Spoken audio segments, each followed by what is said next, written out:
हमारा सिद्ध हो जाए, तत्व हमारा सिद्ध हो जाए, तो तत्व ज्ञान जब हमें मिल जाए तो तत्व ज्ञान का निरंतर मन प्रकाश अभ्यास करना होता है। उन शब्दों को लगातार अपनी चेतना में विकसित करना होता है। तो जब चेतना में तत्व ज्ञान विकसित हो जाता है तो और निरंतर उस तत्व ज्ञान के सेक्शन में मनुष्य रहता है तो प्रकृति उसका कुछ नहीं बिगाड़ पाती। ये भगवान कपिल ने अपनी माँ से कहा, माँ प्रकृति उस व्यक्ति का कुछ नहीं बिगाड़ती जिस व्यक्ति को तत्व ज्ञान हो गया है। तो माँ ने पूछा कि हे भूमन प्रभु, तत्व ज्ञान तो कई बार हो जाती है लोगों को, और मैं देखती हूं कि लोगों ने उनका बिगाड़ लिया, वो नष्ट हो गए, खत्म हो गए। तो भगवान कपिल ने कहा, माँ खाली तत्व ज्ञान से काम नहीं चलेगा, तत्व ज्ञान का लगातार मनन करना होता है। अगर मनन करता रहेगा मनुष्य तो प्रकृति उसको कुछ नहीं बिगाड़ेगी। तो बोली एक जन्म में हो जाएगा। माँ देवहूति ने अपने पुत्र कपिल भगवान से पूछा। कपिल भगवान 7 या 8 वर्ष के हैं, वो ऊपर बैठे हैं, और माँ देवहूति तो सैकड़ों वर्ष की है, वो नीचे बैठी हैं। मगर माँ देवहूति योगनिष्ठ हैं, इसलिए हमेशा उनकी आयु 32 वर्ष रहती है। आप समझ रहे हैं, वो इतने वर्षों की होने के बाद भी बूढ़ी नहीं थी, वह जवान एक युवती थी, योगनिष्ठ थी वो। तब उन्होंने पूछा कि हे भूमन प्रभु, मैंने आपको अपना गुरु माना है, यद्यपि आप मेरे पुत्र हैं, मेरे गर्भ से आपने जन्म लिया है, मुझे सौभाग्य दिया है, फिर भी मैं जिज्ञासा बस जानना चाहती हूँ कि जब तत्व ज्ञान मनुष्य को मिल जाए, रम जाए, तो बार बार वो फिर क्यों, मतलब बार बार नीचे कैसे जाएगा और वो स्थिर कैसे रहे। तो ध्यान से सुनो विंदा, एक बार जब किसी को जन्म में तत्व ज्ञान की प्राप्ति हो जाए, जब एक बार किसी व्यक्ति को तत्व मिल जाए, ईश्वर तत्व से समझ में आ जाए, ठीक है, तो भगवान कपिल ने अपनी माँ से कहा, माँ अगर उसको एक बार तत्व मिल जाए तो गीतो उपनिषद में भगवान कह रहे हैं बहुनाम जन्मन्ते, और यहां भी भगवान ने वही शब्द बोला है कि मां बहुत जन्मों के लगातार अनुशीलन से, बहुत जन्मों के लगातार अनुशीलन से, उस तत्व के मनन चिंतन से मां वो इतना विरक्त हो जाता है कि उस व्यक्ति को प्रकृति उसका कुछ नहीं बिगाड़ पाती। पहचान क्या है? पहचान क्या है? इतना किसी को एक जन्म में तत्व ज्ञान मिला, अब वो तत्व ज्ञान मिलने के बाद वो स्थिर नहीं है बेचारा, वो अपने प्रारब्ध वश पिस रहा है, ठीक है, हम सब पिस रहे हैं, तो फिर पता कैसे चले। तो भगवान कपिल कह रहे हैं, मां एक जन्म की बात नहीं, एक बार यदि तत्व अच्छे से यहां छाती में बैठ जाएगा तो कुछ जन्मों के अभ्यास से मां आखिर वाले जन्म में बिल्कुल एकदम सेट हो जाता है, और फिर ऐसा योगी ब्रह्मलोक तक के जितने भी ऐश्वर्य हैं उनका तिरस्कार कर देता है। छोटी मोटी सिद्धियों की तो बात ही छोड़ो, अब हम उदाहरण दे रहे हैं कुछ। देखो मैं उदाहरण दे रहा हूं, परम पूज्य हरि बाबा जी महाराज, भगवान कपिल कह रहे हैं, मैं नहीं कह रहा, परम पूज्य स्वामी राम सुखदास जी महाराज, डोंगरे जी महाराज, प्रभुपाद जी, और हमारे छठ गोस्वामी भक्त वृंद, वर्तमान में परम पूज्य रमेश बाबा जी महाराज, और बहुत सारे महात्मा, हमें तो रोमांच हो रहा है। इन्हें रमन रेती वाले महाराज गुरु शरणानंद जी, सूर श्याम गौशाला के हमारे ठाकुरदास बाबा जो हमारे बीच में नहीं है, इन्हें आप बताओ कौन सा भोग नहीं मिल रहा है। लेकिन ये किसी भोग में आसक्त नहीं है। भगवान कपिल ने अपनी माँ से कहा, माँ बहुत दिनों तक लगातार जो शास्त्रों का उस तत्व का अनुशीलन करता है, तो हर जन्म में उससे जन्म क्या क्या मिलता जाता, लेकिन उसका लक्ष्य स्ट्रेट फॉरवर्ड रहता है। ये पहचान है। इस्कॉन के बहुत सारे आचार्य हैं, हम उनको देखते हैं, है नहीं भाई?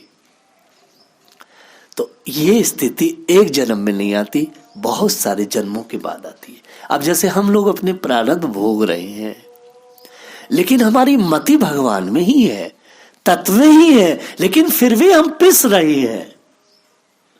लेकिन कोई ऐसा जन्म भी आएगा जब धीरे धीरे शनि शनि उस तत्व में हम ठहर जाएंगे। वो इसलिए इन महापुरुषों को पहचानो। ये सांख्य योग के बिल्कुल पक्के तत्व योगी हैं ये लोग, ये साधारण लोग नहीं है। ये कपिल गीता कह रही है, हम लोग कपिल गीता बोल रहे हैं ना। तो जब मैं इस श्लोक की आवृत्ति कर रहा था तो मुझे इतना रस आया। कहा, मां अनेकों जन्मों में बहुत समय तक आत्मचिंतन करता करता, आत्मचिंतन में निमग्न रहता हुआ वह योगी लगातार जन्म लेता रहता है, आत्मचिंतन करता रहता है, प्रारब्ध भी भोगता रहता है। तुमने देखा अमुक महात्मा ने विवाह किया, कुछ साल बाद भाग गया। क्या है भाई? वो छोटे छोटे भगवान थोड़े थोड़े प्रारब्ध भोगवाते हैं और लगातार उसकी योगक्षेम भाम्यम उसकी रक्षा भी करते रहते हैं। और शनि शनि धीरे धीरे धीरे धीरे क्या होता है? लास्ट में यत गत्वा, भगवान के यद गत्वा न निवर्तते योगी लिंगा आदि निर्गमे। मैं गीता की बात नहीं, मैं कपिल गीता का श्लोक बोल रहा हूं। वो कहते हैं निवर्त हो जाता है। गीता जी में भगवान कुछ और कह रहे हैं, कपिल भगवान कह रहे हैं यत गत्वा न निवर्त योगी, वह निवर्त हो जाता है। निवर्त धीरे धीरे अपने प्रारब्ध को भोगता हुआ, समझ रहे हैं? अपने प्रारब्ध को भोगता निवर्त हो जाता है, लगातार आत्मचिंतन करता है और आत्मचिंतन करते करते वह लास्ट वाले जब जन्म में पहुंचता है तो भगवान कह रहे हैं लिंग आदि निर्गमे, जो उसका लिंग शरीर है या योनि शरीर है उसको वो भस्म कर देता है। फिर बस बात खत्म। तो अभी दिल्ली दूर है, अर्थात हमने अभी प्रवेश लिया है, अभी हम भक्ति में प्रवेश पाए हैं। हमें भगवान अच्छे लगते हैं, हमें ब्रह्मचर्य करना अच्छा लगता है, हमें नियम संयम से रहना अच्छा लगता है। माताजी योगी का चित्त योग साधना से बड़ी हुई, जो योग साधना से जो अरिमा आदि जो सिद्धियां मिलती हैं, योगी उनको लात मारता जाता है, उनको नहीं लेता। वाह वाह वाह। तो आगे क्या कह रहे हैं भगवान कपिल अपनी मां देवभूति से? तो मां ने कहा, अच्छा तुम पुत्र अब मुझे एक काम करो, अब तुम, मैं सारी बात समझ गई, अब तुम मुझे अष्टांग योग की विधि बताओ। ये मैं आज चैप्टर समाप्त नहीं करूंगा, आज मैं थोड़ी सी बात कहूंगा। अष्टांग योग की मुझे सविस्तार विधि बताओ पुत्र, मैं अष्टांग योग विधि करूंगी। देखिए अभी मैं फिर दोबारा से कह रहा हूं कि भगवान कपिल की मां देवहूति ने अपने उनके पिता कर्दम ऋषि के साथ 100 साल तक भोग किया। कथा वार्ता एकादशी हरिनाम कीर्तन वगैरह वगैरह सब कुछ किया, लेकिन विंदा उनका कुछ भी काम नहीं बना। उन्होंने खूब व्रत किए, खूब उपवास किए, अपने को कषाय भी कर दिया। लेकिन मैं बार बार अपने साधकों से ये कहना चाहता हूं, ये सारी जितनी भी टटपुंजिया भक्ति है, इससे मल तुम्हारा वहीं पड़ा रहेगा। जो मल है, जो बीज हैं आपके विकारों के, आपके बुरे संस्कारों के, और जो कुछ भी अप्रिय चित्र हैं चित्त में, वो नष्ट नहीं हो सकते। तो विंदा जैसी विदुषी स्त्री कहे कि महाराज फिर क्या करूं? तो भगवान कपिल ने अपनी मां से कहा कि मां अष्टांग योग विधि के माध्यम से ही हम उन सब चीजों से जीत सकते हैं। तो अष्टांग योग विधि क्या है? भगवान ने कहा, देवाल लवदे संतोष आत्म विचरण अर्चनम। पहला सूत्र दिया भगवान ने। क्या सूत्र दिया? मां प्रारब्ध से जो मिला है उसमें संतुष्ट रहना, और जिन्होंने तत्व को पा लिया है आत्म विद्या आचरणम। परम पूज्य रमेश बाबा महाराज इस पर बहुत बल देते हैं। आत्म विद्या आचरणम, आत्म विद्या आचरणम। कहने लगे मां प्रारब्ध से जो मिले उससे संतुष्ट, और किसी तत्वज्ञ पुरुष के चरणों का लगातार पूजन, सेवन और आसपास जीवन यापन, इसके बिना मां अष्टांग योग का प्रशिक्षण असंभव है। ये पहला सूत्र है भाई, और हम प्रत्यक्ष देखते भी हैं। पतंजलि ने स्पष्ट कहा है कि योग को करने के लिए किसी योगनिष्ठ व्यक्ति के सानिध्य में ही हम योग कर सकते हैं। टेलीविजन के द्वारा, काने बाबा के द्वारा योग नहीं सीखा जा सकता। योग का मतलब ये नहीं है कोई डांसिंग नहीं है। योग ईश्वर से जोड़ता है। तो बार बार मैं एक ही बात कहता हूं, जागरूक अवस्था में श्वास लेना। ये सारे श्लोक अभी सामने हैं। वो कह रहे हैं, प्राण जय शनि। भगवान कपिल ने अपनी मां से कहा, मां उस आचार्य तत्व के सानिध्य में जीवन को जीना, उनके द्वारा हम योग विधि सीखे। और प्राण जय शनि। मां जब तक, देखिए मैं आपसे एक बात कहता हूं, अभी आप सीधे बैठिए और अपने रीढ़ को सीधा करें। आप कोई नाम ना लें, न राधा, न कृष्ण, न माता जी, न बाबा जी, ठीक है? क्योंकि कुछ भी लेंगे, तड़का लगाएंगे श्वास में, तो आप श्वास नहीं ले सकते। भगवान कह रहे हैं, मां प्राण जय शनि। आप अपने प्राण को जीतो। प्राण कैसे जीतो? और प्राण जीतने में कपिल सांख्य योग का सबसे पहला सूत्र है, जब हम श्वास लें तो श्वास लेने में अपने शरीर के जो चक्र हैं उनमें से किसी एक चक्र पर अपनी चेतना रख करके दिन भर श्वास लेने की हम तैयारी करें, प्रशिक्षण करें। जैसे ये मूलाधार है, नाभि। आप जानते हैं नाभि पूरे शरीर का केंद्र है। यहीं से सब कुछ हमें मां के गर्भ से ही वहीं से मिलता है। जब हम छोटे से बच्चे अपनी मां के गर्भ में थे तो हमें जो भी कुछ प्राप्त हुआ वो नाभि से मिला। तो नाभि हम सब की बिगड़ी है। नाभि के कारण ही हम लोगों के रोग हैं, आदि आदि हम सब जानते हैं। क्यों भाई? आपकी नाभि खराब है इसलिए आप ऐसे हो। तो श्वास, भगवान कपिल कह रहे हैं, मां श्वास को आप जागरूक अवस्था में ले लो। अर्थात दिन भर जितना भी श्वास लेना है वह प्राण जय, अर्थात अपने प्राणों को जीतने का अभ्यास करते हुए लेना है। मतलब पशुओं की तरह श्वास नहीं लेना है। देखिए आप सब श्वास ले रहे हैं, तो आप श्वास ऐसे ले रहे हैं जैसे पशु लेता है, अजागरूक होके। मतलब श्वास आ रहा हो जा रहा है मैया, लेकिन अगर मैं ये कह दूं श्वास का ध्यान करके करो, कितने श्वास ले रहे हो?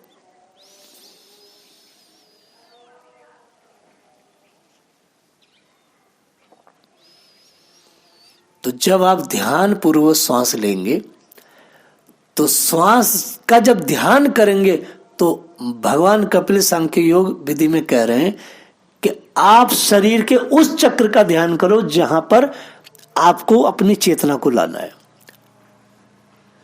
अगर आप नाभि कमल यानी कि जो मूल चक्र है, आप वहां पर ध्यान करते हुए श्वास लेंगे तो आपका प्राण बहुत अच्छे से आपके कंट्रोल में आ जाएगा और आप भजन कर पाएंगे।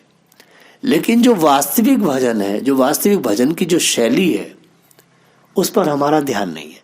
जैसे तुम दिन भर हरे कृष्णा कृष्णा कृष्णा हरे हरे, हरे राम राम राम हरे हरे। मैं आपसे एक बात पूछता हूं, आपने पाठ भी किया प्रभु जी, आपने हरि नाम आदि कुछ कर रहे हैं, लोग कीर्तन गा रहे हैं, लोग गोपाल जी की सेवा कर रहे हैं, मैं आपसे कहूं कि आपके पास बहुत सारा ऐसे बच्चे के हाथ में माखन हो और उसको माखन देके कहो बच्चे जाओ अब लेके, तो बच्चा ऐसे हाथ में माखन लेके जाएगा तो रास्ते में गिरा देगा, उसके पास थोड़ा सा माखन रह जाएगा। बोलो हाँ या ना। तो वैसे ही हम जब जितनी भी क्रियाएं करते हैं वह सारी की सारी क्रियाएं हमारी चेतना के कारण वो इधर उधर बिखर जाती है। अर्थात हरि नाम की शक्ति भी इधर उधर बिखर रही है, पाठ की शक्ति भी इधर उधर बिखर रही है, ठाकुर जी की सेवा की वो उसकी भी जो भी आपको कुछ मिला वो भी इधर उधर चला गया, क्योंकि आपकी चेतना जो है वो बिल्कुल पॉइंट पर नहीं है, भटक रही है। तो बिना श्वास विधि के जब तक आप अष्टांग योग विधि को फॉलो नहीं करेंगे तो आपका न तो पाठ सार्थक होगा, न व्रत नियम फल सार्थक होंगे और न आपका ध्यान सार्थक होगा, कुछ भी सार्थक नहीं होगा। उस पर ध्यान नहीं है। यहां तक कि आपने परिक्रमा किया तो परिक्रमा करना भी एक अपने आप में प्राणायाम है, अष्टांग योग विधि है।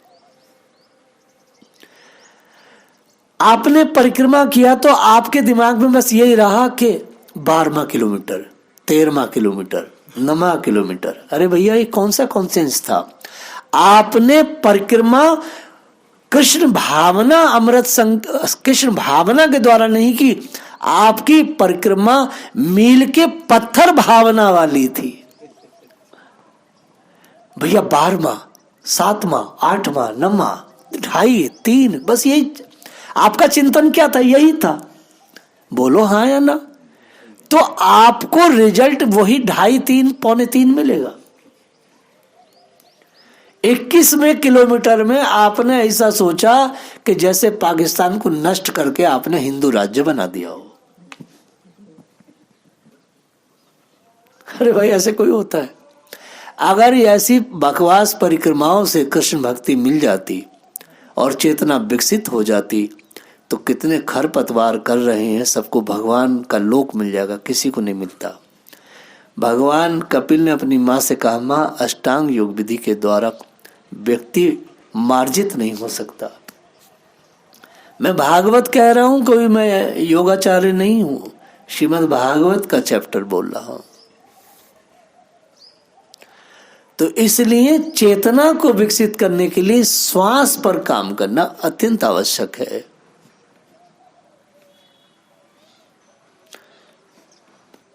अत्यंत आवश्यक है। एनीवे, आप लोग इतना परिश्रम करके परिक्रमा किए हैं, बस मेरे कहने से आप श्वासों पर अपना काम करेंगे तो आपका बहुत काम हो जाएगा। भगवान कपिल ने अपनी मां से यही कहा। उन्होंने कहा, मां ग्रामे धर्म निवृत्तस्य मोक्ष धर्म रतिस्ततः। बोले बेटा मैं समझी नहीं इसका मतलब। अनु तुम्हारे लिए ये बात है। भगवान कपिल ने अपनी मां को तत्व ज्ञान देते हुए कहा, अष्टांग योग की विधि की बात बताइए। मां से वो कहा कि मां आप अपने श्वास पर काम करेंगी। तो मां ने कहा कि कुछ परहेज भी है या खाली फूका फाकी करूं, श्वास लूं छोड़ूं? बोले मां परहेज है। तो भगवान कपिल ने अपनी मां से कहा, ग्राम धर्म निवर्त्य मोक्ष धर्म रति स्थिता। मां जो संसार की विषय वासना बढ़ाने वाले जो कर्म हैं, संसार के विषय वासना बढ़ाने वाले जो कर्म हैं, मां उनका क्या करना है?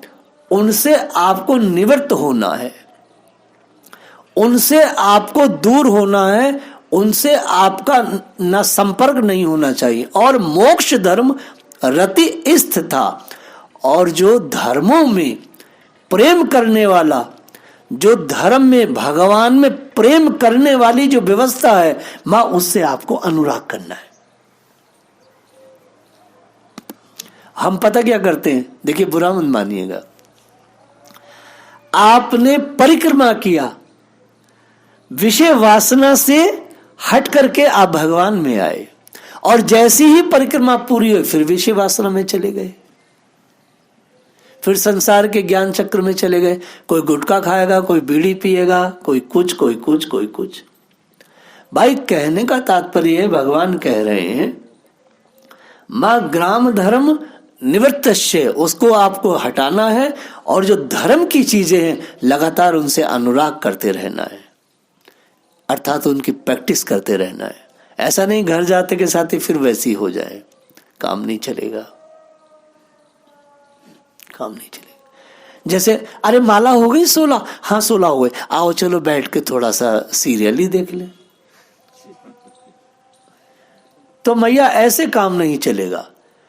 मतलब उसका पूरी तरह त्याग करना पड़ेगा, मतलब फुल पीरियड बाबा जी बनना पड़ेगा। बोल राधा रानी की जय।